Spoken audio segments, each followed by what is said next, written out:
I find it strange that Christians have been arguing about the biblical teaching on justification for close on 2,000 years now, because surely how people are saved should be something that is clear and simple.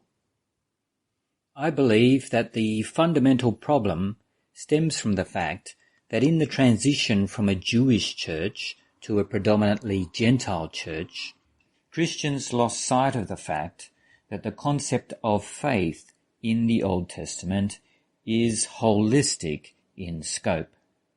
Faith, from an Old Testament point of view, is a person's holistic acceptance of God's Word. Faith, the way that it's used in biblical Hebrew, doesn't distinguish between believing and doing. In fact, the biblical Hebrew word for faith is best translated as faithfulness. Now, keeping that in mind, why then did the Apostle Paul want to distinguish justification by faith from justification by the works of the law? It's because Paul believed that the death and resurrection of Jesus had opened justification up to the Gentiles. He believed that in the New Covenant age, everyone, whether Jew or Gentile, is justified by faith, just like Abraham was back in the beginning.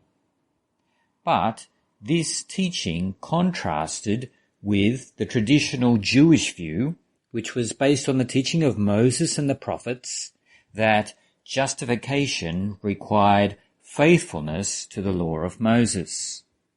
The Israelites thought of it in terms of justification by doing the law, or what was called in Paul's day the doctrine of justification by the works of the law.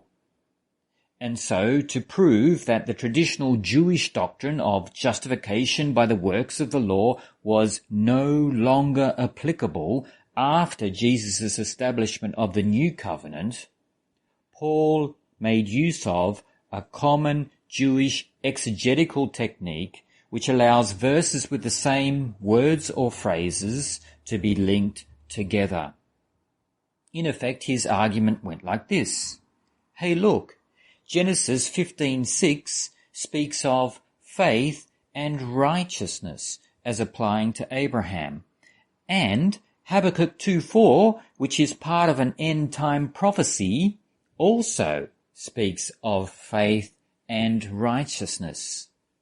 This common wording allows us to link these verses together, and when we do so, that proves that at the time of the end, in the New Covenant age, people will be just like Abraham.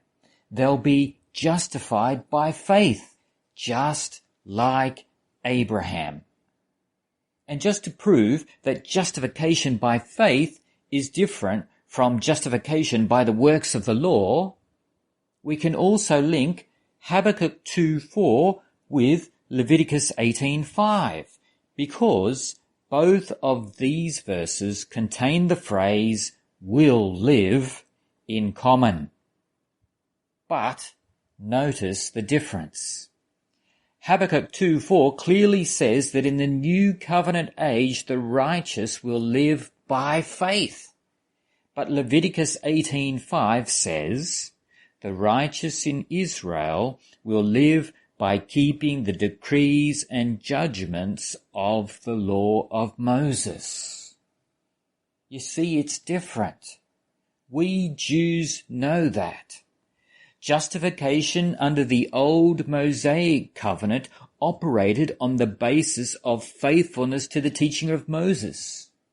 And this contrasts with the basis of justification that operates now in the New Covenant age, which, according to Habakkuk 2:4, is faith, just like it was back in the beginning with Abraham.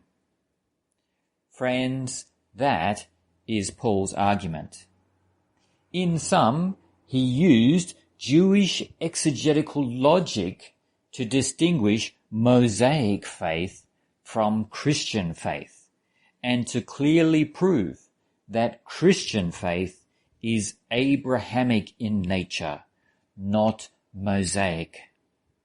And of course, it had to be like that, because how could the blessing of Abraham be realized for all the families of the earth if justification continued to be limited solely to the people of Israel?